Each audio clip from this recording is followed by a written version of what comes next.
The first Grand Lodge of Freemasons was organized on June 24, 1717, at the Goose and Gridiron Tavern in London. The first Masonic Lodge in North America is believed to have been organized in Philadelphia's Old Tun Tavern in 1730-31.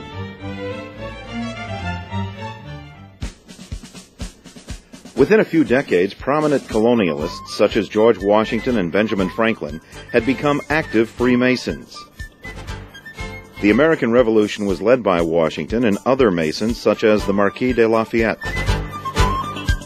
One of Freemasonry's finest moments was when George Washington, accompanied by his Masonic brothers, laid the cornerstone of the U.S. Capitol on September 18, 1793.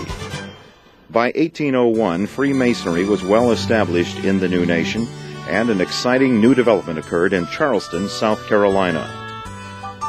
On May 31, 1801, in Shepherd's Tavern, the first Supreme Council of the ancient and accepted Scottish Rite of Freemasonry held its first meeting. The Supreme Council announced itself to the world on December 4, 1802, when it issued its circular throughout the two hemispheres. It provided patents of membership and began the work of bringing order out of chaos in the high degrees.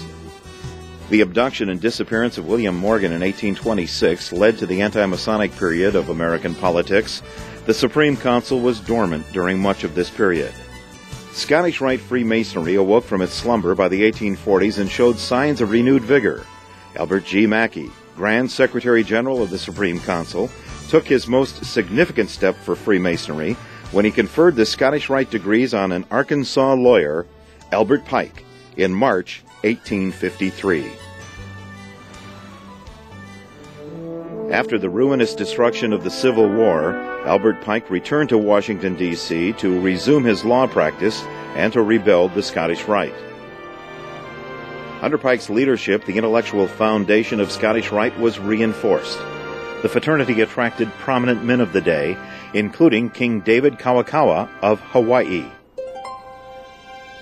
Albert Pike passed away on April 2, 1891, and thus closed a significant chapter of growth and expansion for the Rite. As the Supreme Council entered the 20th century, its growing influence was perfectly exemplified by its new headquarters in Washington, the magnificent House of the Temple. As the Supreme Council was building the House of the Temple, Scottish Rite Valleys were building their memberships by transforming degree presentations from an intimate lodge room experience to a dramatic theatrical production. Just as the Supreme Council had outgrown its original building, the lodge halls that served pioneer communities were no longer adequate. The early 20th century saw the erection of scores of magnificent Scottish Rite buildings around the country. These new buildings were of a size and a magnificence that the founders of Scottish Rite could not have imagined.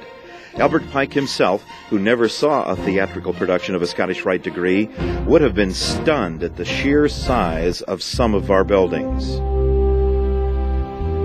The Southern jurisdiction did not stop at building just for itself. The tradition of Scottish Rite, indeed of all Freemasonry, is service to others. In 1953, the first Scottish Rite Speech and Language Clinic was opened in Denver, Colorado. Today, there is a network of over 160 clinics throughout the southern jurisdiction, and the northern Masonic jurisdiction is following our lead and starting their own network of clinics devoted to helping children. The Scottish Rite Masons have been leaders throughout the centuries. This leadership is epitomized by illustrious brother Edwin A. Buzz Aldrin, 33rd. In 1969, he and Neil Armstrong became the first two humans to step foot on the moon. Brother Aldrin carried with him a small Scottish Rite flag, which is one of the treasures of the Museum of the House of the Temple. His pioneering spirit exemplifies the Scottish Rite Creed. It reads, "Human progress is our cause, liberty of thought our supreme wish, freedom of conscience our mission, and the guarantee of equal rights to all people everywhere our ultimate goal." 18 Grand Commanders have overseen phenomenal growth from those early days. Scottish Rite Masons have always had a pioneering spirit.